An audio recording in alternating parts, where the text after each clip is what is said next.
বলছি পুরুষ মানুষ অভিনয় করে তার নিজের জন্য নয়, পরিবারের জন্য। হাজারো কষ্টে থাকার পরেও বলে আলহামদুলিল্লাহ ভালো আছি।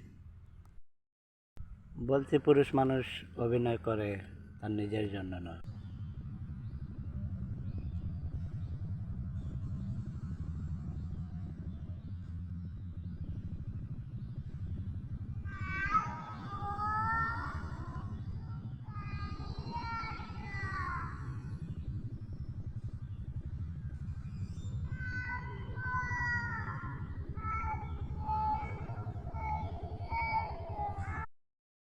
বলছি পুরুষ মানুষ অভিনয় করে তার নিজের জন্য নয়, পরিবারের জন্য।